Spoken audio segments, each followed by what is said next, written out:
And so there was this box, and I arrived, and they said, "That's you." And I went in that box and sat in that box and acquired a staff and got bigger and bigger. And then we started the Schizophrenia Bulletin, I think, in 1971, something like that.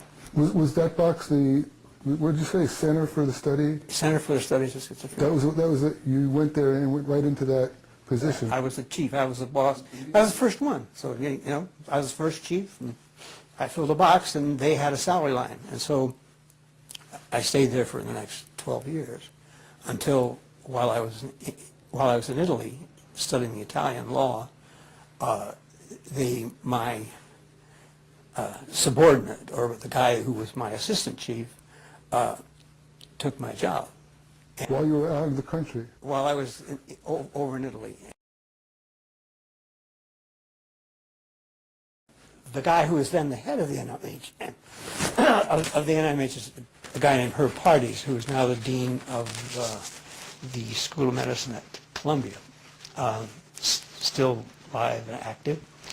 And he reassured me when I made a visit back from Italy that my job would be there when I came back. And I got on the plane, and I was, about the time I got to Italy, the phone call arrived saying that I was no longer the chief of the Center for Studies of Schizophrenia. So this goes back to one of the earliest versions of what we call the disinviting phenomena, which we now have some more evidence. But, Bob, you just joined the club of the disinvited, huh? Right. I mean, Loren maybe needs to get his story a little bit fuller. Sure. He was disinvited for a reason, I think. And there was a history there. Well, The Soteria project. I assume these guys can edit this and make it more coherent. Right. Okay. Yeah, no, I don't know the whole story, but among the invitations that had come my way was one from a National Association of Medical Students, first to be a speaker at their national meeting. And I don't know all the behind the scenes, but as that meeting got closer, I got disinvited. And I'm not sure the level of the drug company funding, but I'm sure that was an element of it. Wasn't somebody upset about the fact that they had to disinvite you? Well, yeah, the guy who invited me, who was I think the president of this organization, was very upset. And so then I got disinvited twice. Then he had me on the roster for a local, like a Midwestern chapter, and for whatever reason, as he said behind the scenes, I was disinvited a second time. Now, I'm not sure you want to say this, so you don't have to. You can, but did you get a sense that he was threatened? You know, I mean, yes, the point was that he had learned that it wasn't a smart thing for him to be doing. For his career? Yeah, basically, that's correct. And that, you know, the influence, whether it be from the deans, etc., whoever, people, and you know, there's the interlocking between the drug money and the academic schools and the journals it's all pretty, there's a lot of interweaving there. And the message was, don't start out your career by inviting someone who's going to tell you how awful the pharmaceutical industry is and how you can't trust any of their research.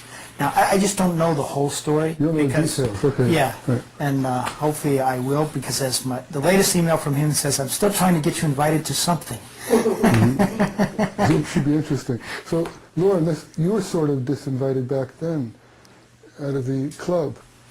You know, I stopped keeping track of the number of disinvitations I got. Is there a competition about who gets the most disinvitations? Loren's so far in the lead here. No, I really just don't pay attention. You know, I've been, you know, guys would call me up, invite me to come and do grand rounds, which are these things that all the departments of psychiatry have, the academic departments, and most hospitals have them. And so they invite you, they come, and they give you a stipend and pay your travel and all this stuff. And I used to get them, and I'd say yes, and what am I going to talk about, blah, blah, blah, I'd give a title.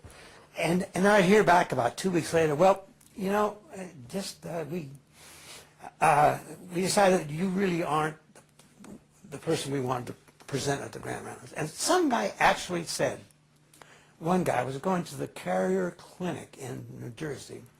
They said that they had heard from the drug house that supports this lecture series, that they would not support my coming to give a talk.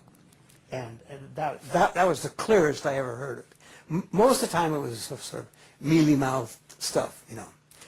Now, the anti-major thing was just, it was just very clear that they and I were on sort of divergent paths. They were just headed strictly into the biological world, and if you looked at the research while I was there, it went from more or less balanced between psychosocial and biological to a tremendous burgeoning of biological research and really level psychosocial research.